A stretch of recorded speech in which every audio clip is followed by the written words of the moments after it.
What's going on, everybody? This is Winny and Kels. Today we have a video from your favorite rapper's favorite producer. Let's get into it. Let's go. Like despise them. It's a magic trick that it's not real. I don't believe in either side because I think when you pick a side, you are only you are inadvertently supporting division. When you pick a side, you are inadvertently supporting division. To say this at this time in our country is extremely tone deaf because there is a side to pick right now. And this is not about really political party. This is about simple right and wrong and what side of history that you want to be on. It's just awfully easy to take that I don't do politics role when you have that much money. It's really easy to do that. That's a privileged position to be in.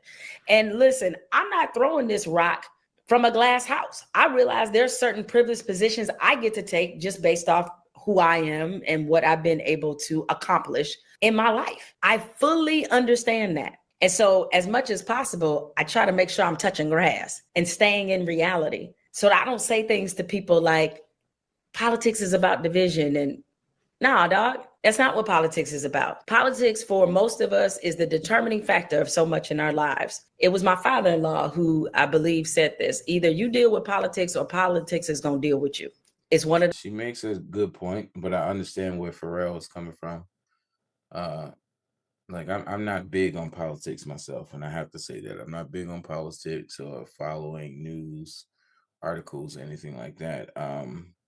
Because I feel like it kind of like warps the judgment of day-to-day life. But for him to say that, yes, it is coming from a place of privilege. He's one of the biggest producers in the world. I agree. I think her point was valid, but I think it was based around him living in some fantasy land. I think it's important to say yes, he is successful and he's great at what he does, but he didn't start at the top. So I mean, from what I know about Pharrell, he's one of my favorite producers, favorite artists, and I know he grew up in the hood. And he grew up in the hood of Virginia, Virginia Beach, not the best place to grow up, and he made a way for himself through perseverance. And I think he's afforded the right to have somewhat of a privileged view on it. And I think he's done more than most in the realm of um, being representation and kind of speaking for people who can't, to the point where he can have that point of view. He's done a lot for his community and done a lot for people that are our color and people in general. He's always been kind of somebody who's been I would say maybe politically, like just in the realm of politics as far as like social politics. Um and I think you can cut him some slack on this one time where he kind of put it in a way where it seems as though he's off put by politics, but I think that wasn't the exact point that he was making. I think he's trying to make a point of actually changing and it being a solid thing, a physical thing, a thing that you do as opposed to how most people see politics, where it's just old people on Capitol Hill signing bills that maybe you will or will not see. I think it's more of a call to action as opposed to dismissiveness. Um, but I have another clip to where it's pretty much the full length of what he was actually talking about, and it gives us more context on the point that he was making. We'll get into that. Let's do it. Cue it up. As we look at what's going on, the current political climate, I'm just saying to I don't want to turn anybody off, but I hate politics. Like despise them. It's a magic trick that it's not real. I don't believe in either side because I think when you pick a side, you are only you are inadvertently supporting division. then yeah, it's not a popular point of view. But I just gotta say, like, think about it. The wells are drying up, and then okay, now the diversity's off the table, now equity's off the table, now inclusion's off the table. So that makes me ask myself, okay, so how do we survive? Well, are there black people here tonight? And in your heart, do you think for what it is that you do and who you are, do you think you're the best? Okay, so do you want the job because you're black or because you're the best?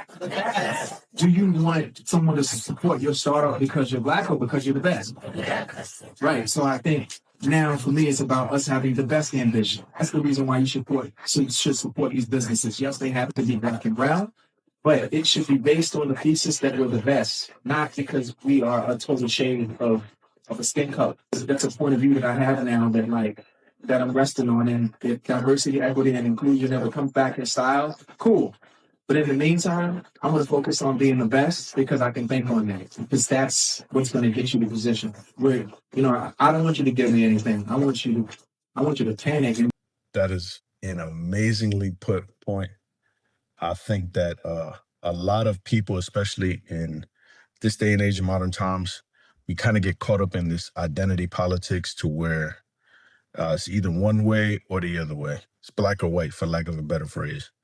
Where we think that there's a way that white people should vote, there's a way that black people should vote, there's a way that Spanish people should vote. And I think that identity politics kind of puts a lot of people at risk of voting uh, counter to their best interests. And this one, he was talking about DEI specifically, and kind of how we are perceived in the job market. Because you can get pretty high in the job, and maybe some people would attribute it to DEI, and that can almost be a bullet in the foot and make it awkward for everybody to where, hey, I'm here on my merit and not just because I'm a certain color. And I think it's important for people to separate those two and not try to depend on it. Yeah, we're in a society that's not fair all around, and nobody said it was supposed to be fair. But at the same time, being the best at something and being put in positions that say that you're the best at it, um, is good all on its own. I don't think people should rely on DEI or anything like that to put them in a place that they should be. If you should be there, you will be there, 100%. Absolutely. I agree with you. This might be the only time I will agree with you. But no, I understand your point. And to that point, yes, it is important for people to show up, because if we look at how many black businesses that we've been into just because they're a black business and we want to support, and the service was lackluster. The accountability wasn't there. You didn't get what you thought you was going to get by supporting your community. Not saying that you can't support your community, but being the best at something is when I go into your restaurant, I get the absolute amazing service. I can rave about this restaurant. I want to come back to this restaurant or business. It can be a storefront, it could be a boutique or whatever, but it's just a sheer, you know, feeling that I got when I got in there. Now a lot of black owned businesses close early, open up late. It's no consistency sometimes, not all businesses, but some. And it leads us to back what Pharrell said, being the best at something, not because of your skin color, but because of the work you put behind yourself and the things that you can bring to a company or bring to a business that will make you more successful than just getting hired because you're brown. Because you can get hired at a company because you're black, but don't mean you're qualified for the job. I absolutely agree. Yeah. I think yeah, I think Pharrell made a great point. I think thinking about it any other way than positive would be disingenuous. I think the previous lady, maybe she just heard a couple keywords, or maybe she even wanted to just frame that video like that. But I think listening to it in the full scope, there's no way you can confuse that with him being standoffish or putting people down for their views. I think that's more of a call to action. Be the best at what you do, and you'll get where you need to go. Um, and as far as the politics, him kind of being um, outside of politics and wanting to not really be associated with one side or the other, I think it's true. The identity politics has done a lot to shoot specifically the Black community in their foot and put us in positions to where we're voting against ourselves in a lot of things. I think in the federal government it's harder to do because things are so general, but in your local government, I think everybody should be paying attention to the local government, the things that they're voting on, um, and get active, man. Like get active, get into your community, or just even just educate yourself on what's going on around you, and it'll expand your mind and really put you at a place of peace when it comes to conversations like this. You never want to just be walking in the dark.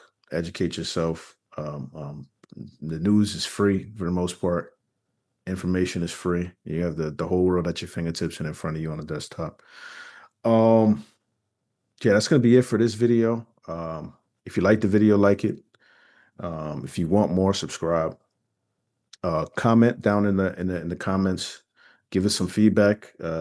Give us what you think about the situation, and how you feel about it. Um, that's going to be it for today. We'll see you guys on the next one. Peace.